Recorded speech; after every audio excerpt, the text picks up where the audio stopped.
Je suis Caroline Loranger, je suis stagiaire postdoctorale à l'UQAM et je travaille en affiliation avec le Centre de recherche interuniversitaire sur la littérature et la culture québécoise, le CRILC.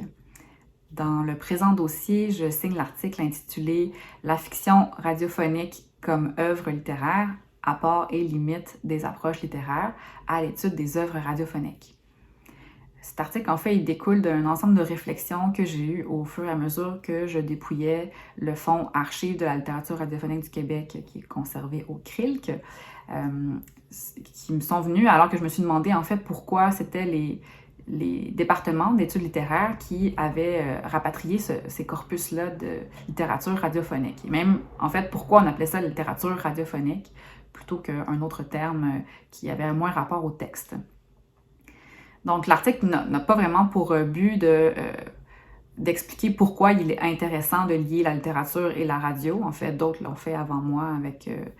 beaucoup de succès, mais plutôt de penser à l'incidence même qu'a pu avoir un tel appariement entre littérature et radio sur la manière dont on analyse les productions radiophoniques elles-mêmes. Dans une première partie, je reviens rapidement en fait sur les premiers travaux, tant en Europe qu'ici au Québec, qui ont touché à cette question de l'intégration de la littérature radiophonique aux études littéraires. Puis le cœur de l'article, en fait, se penche sur deux biais que j'ai relevés. D'abord, l'idée que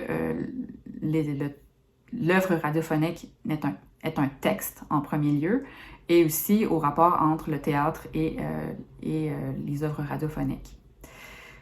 Donc, ce premier point-là, donc la raison pour laquelle les chercheurs et les chercheuses, et évidemment, je m'inclus dans ce lot, hein, moi aussi, je suis issue de la littérature et moi aussi, j'ai tendance à vouloir analyser les œuvres par le biais de leurs textes. Donc, je réfléchis à la raison pour laquelle, d'abord, on se penche sur le texte de l'œuvre radiophonique, alors qu'on pourrait prendre toutes sortes d'autres chemins pour l'analyser.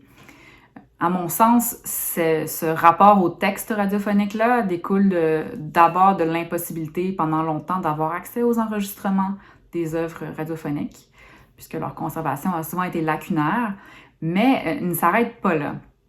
C'est-à-dire qu'il me semble qu'on a cherché à voir dans l'œuvre radiophonique de la littérarité, ce qui en fait un texte, voire un genre littéraire, qui serait à placer donc aux côtés du théâtre, genre qui repose aussi sur la déclamation, sur la performance.